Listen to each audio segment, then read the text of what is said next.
ಕರ್ನಾಟಕದಲ್ಲಿ ಚುನಾವಣಾ ಕಣ ರಂಗೇರಿದೆ. ಈ ಹೊತ್ತಲ್ಲಿ ಕರ್ನಾಟಕದ ಹಿಂದಿನ ರಾಜಕೀಯದ ಇತಿಹಾಸ ಹೇಗಿತ್ತು, ಏನೆಲ್ಲ ಆಗಿತ್ತು, ಹೀಗೆ ರಾಜಕೀಯ ರಂಗದ ಸಾಕಷ್ಟು ವಿಚಾರಗಳನ್ನ ನಿಮ್ಮ ಮುಂದಿಡ್ತೀವಿ ಪೊಲಿಟಿಕಲ್ ಗುರು ವಿಶೇಷ ಕಾರ್ಯಕ್ರಮದಲ್ಲಿ. ನೆಟ್ವರ್ಕ್ 18 ಸೌತ್ನ ಎಡಿಟೋರಿಯಲ್ ಅಡ್ವೈಸರ್ ಡಿಪಿ ಸತೀಶ್ ಮಾಹಿತಿ ನೀಡಿದ್ದಾರೆ. ಬನ್ನಿ ನೋಡೋಣ.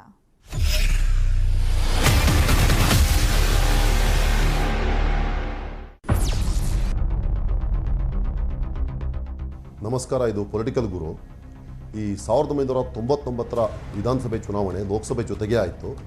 ಈ ಚುನಾವಣೆ ಕರ್ನಾಟಕದ ರಾಜಕೀಯದಲ್ಲಿ ಅತ್ಯಂತ ಪ್ರಮುಖ ಘಟ್ಟ. ಕಾರಣ ಏನು ಅಂದರೆ, ಇದು ಸಹಸ್ರಮಾನದ ಕೊನೆ ಚುನಾವಣೆ.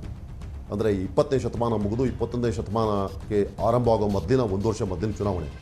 ಈ ಚುನಾವಣೆ ಹಳೆಯ ಪದ್ಧತಿಗಳ ಪ್ರಕಾರ ನಡೆದ ಕೊನೆ ಚುನಾವಣೆ. ಆನಂತರ ಕರ್ನಾಟಕದ ರಾಜಕೀಯ ಸಂಪೂರ್ಣವಾಗಿ ಬದಲಾಗೋಯಿತು.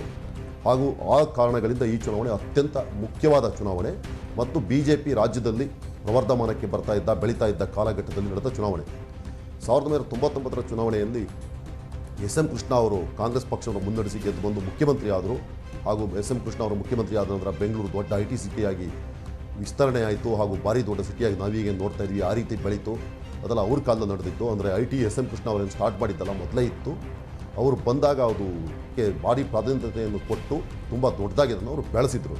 ಹಾಗೂ SM ಕೃಷ್ಣ ಅವರು ಹಳೆಯ ತಲೆಮಾರಿನ ರಾಜಕಾರಣಿ.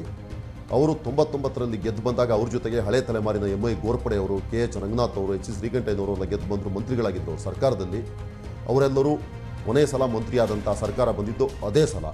ಮತ್ತು ಇನ್ನೊಂದು ಏನು ನಡೀತು 99ನೇ ಇಸ್ವಿಯಲ್ಲಿ ಅಂದರೆ, ಜನತಾದಳ ಮತ್ತೆ ವಿಭಜನೆಯಾಗಿ JDS JDU ಅಂತ ಆಗಿ ಆಯಿತು. ದೇವೇಗೌಡರು JDS ನೇತೃತ್ವ ವಹಿಸಿದರು.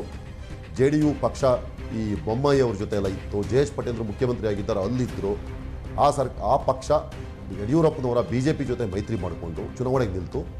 ಆದರೆ ಆ ಚುನಾವಣೆಯಲ್ಲಿ JDUಗೆ ಯಶಸ್ಸು ಸಿಗಲಿಲ್ಲ. BJPಗೆ ಸುಮಾರು 40ಕ್ಕಿಂತ ಸ್ವಲ್ಪ ಜಾಸ್ತಿ ಸೀಟ್ ಬಂತು.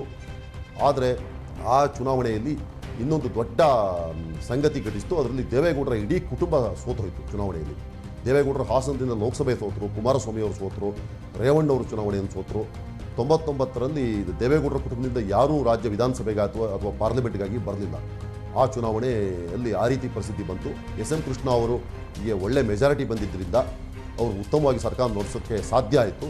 ಹಾಗೂ ಈ ಚುನಾವಣೆಯಲ್ಲಿ ಇನ್ನೊಂದು ನಡೀತು. ಈಗ ಅಹಿಂದ ಅಂತೇಳಿ ಕರಿತೀವಿ. ಇಡೀ ಅಹಿಂದ ಪ್ಲಸ್ ಒಕ್ಕಲಿಗ ಒಟ್ಟುಗಳು ಕಾಂಗ್ರೆಸ್ಗೆ ಬಂದು ಸುಮಾರು 135 ಸ್ಥಾನ ಅವ್ರಿಗೆ ಬರಲಿಕ್ಕೆ ಸಾಧ್ಯ ಆಯಿತು. ಹಾಗೂ ಈ ಚುನಾವಣೆಯಲ್ಲಿ ಇನ್ನೊಂದು ದೊಡ್ಡ ಘಟನೆ ನಡೆಯಿತು. BS ಯಡಿಯೂರಪ್ಪನವರು ಈ ಚುನಾವಣೆಯಲ್ಲಿ ಸೋತೋಗ್ಬಿಟ್ರು ಶಿಕಾರಿಪುರದಿಂದ. ಹಾಗೂ KS ಈಶ್ವರಪ್ಪನವರು ಶಿವಮೊಗ್ಗದಿಂದ ಸೋತೋಗ್ಬಿಟ್ರು. ಅವಾಗ ಜಗದೀಶ್ ಶೆಟ್ಟರ್ ಅವರು ಕೇವಲ ಒಂದು ಸಲ MLA ಆಗಿದ್ದರು. ಅವರನ್ನು ವಿರೋಧ ಪಕ್ಷ ನಾಯಕರಾಗಿ ಮಾಡಿ BJP ಪಕ್ಷವನ್ನು ಮುನ್ನಡೆಸಲಿಕ್ಕೆ ಹೊರಡಿತು. ಆದರೆ ಯಡಿಯೂರಪ್ಪನವರು 1 ವರ್ಷದ ನಂತರ ವಿಧಾನ ಪರಿಷತ್ ಸದಸ್ಯರಾಗಿ ವಾಪಸ್ ಬಂದರು.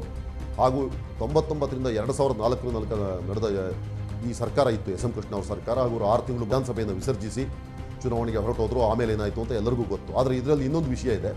99ರ ಚುನಾವಣೆಯಲ್ಲಿ ಹಣ ಹಾಗೂ ಬೇರೆ ಪ್ರಭಾವಗಳು ಜಾಸ್ತಿಯಾಗಿ ನಡೆದೇ ಇದ್ದಂಥ ಕೊನೆ ಚುನಾವಣೆ ಅದು. ಅದಾದ ನಂತರ ಏನೇನು ಚುನಾವಣೆ ನಡೆದಿದೆ 21ನೇ ಶತಮಾನದಲ್ಲಿ 2004ರ ನಂತರ ಕರ್ನಾಟಕದಲ್ಲಿ ಹಣದ ಪ್ರಭಾವ ಅತ್ಯಂತ ದೊಡ್ಡದಾಗಿದೆ. 99ರ ಚುನಾವಣೆ ಮಾತ್ರ ಹಳೆಯ ಸಿದ್ಧಾಂತಗಳ ಮೇಲೆ ಹಳೆಯ ರೀತಿಯಲ್ಲಿ ನಡೆದ ಅತ್ಯಂತ ಕೊನೆಯ ಚುನಾವಣೆ. ಈ ಕಾರಣಗಳಿಂದ ಈ ಚುನಾವಣೆ ಅತ್ಯಂತ ಮುಖ್ಯ ಆಗುತ್ತೆ.